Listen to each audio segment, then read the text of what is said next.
So you finally found your dream home, you made an offer, the offer got accepted, you went to the home inspection only to find out that there were issues that were not disclosed or unknown with the property, and it failed a home inspection. Do you know what your options are?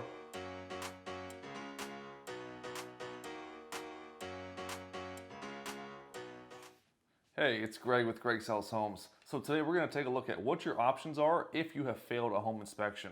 Now, don't forget to hit that like button, subscribe, and leave a comment in the comments below if you've ever had a home inspection that failed and what options you took to either walk away from the deal or remedy the situation.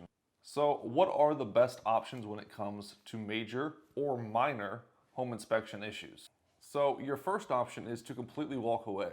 Now, this option is good for major expenses, like if the home needs it completely rewired, the electrical system may be not up to code, maybe it needs a completely new roof, there's major structural issues with the house. Now, if they come back and they find that you have a bad light switch, it might not be so easy to walk away from, so this option is really good for major expenses. Now, make sure your real estate agent puts in your offer that this is contingent on a home inspection. Your second option is to continue on with the deal as stated in your contract. Now, this is great for little things that need replaced. Maybe it needs new faucets, maybe it needs a handrail going up the stairs, maybe some light switches or outlet needs replaced. This is great if you're handy yourself and can do this work, or maybe you have a family friend that can do the work for you.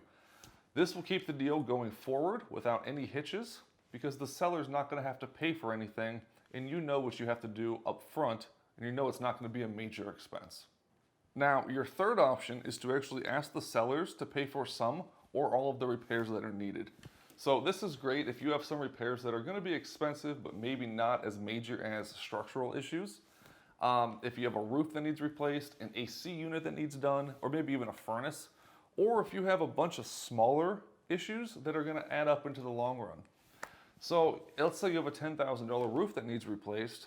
You don't want to spend $10,000 out of pocket. You can ask the sellers to pay for half of that, $2,000 of it, most of it, whatever you feel is necessary based on the other issues that were found in the home inspection. Now, make sure your real estate agent is justifying why you're asking for money, especially when they're going back to the sellers asking for that. Now, once you go to the sellers and ask them to pay for some or all of the repairs, they have a couple options themselves.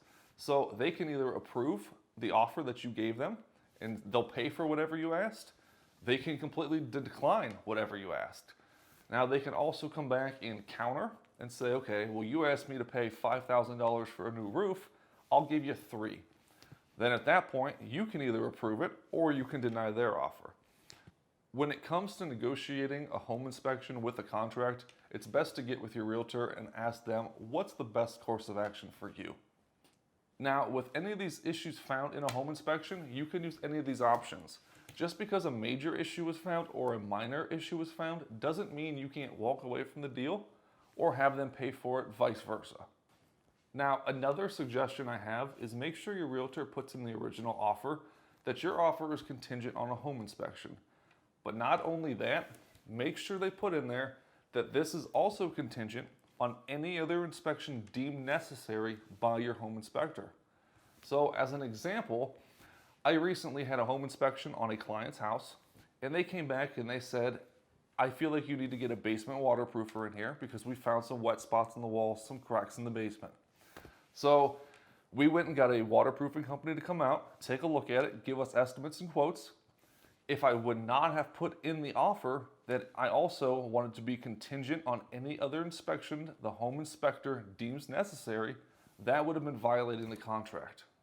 So there are multiple options you can take when you have a home inspection that fails. Now, as a side note, when I say fail, I don't mean major issues. It could be major or minor. So it's best to sit down with your realtor and ask them what the best course of action is and how they would handle it. As always, my contact info is in the description box below. Don't forget to subscribe, and I'll see you on the next one.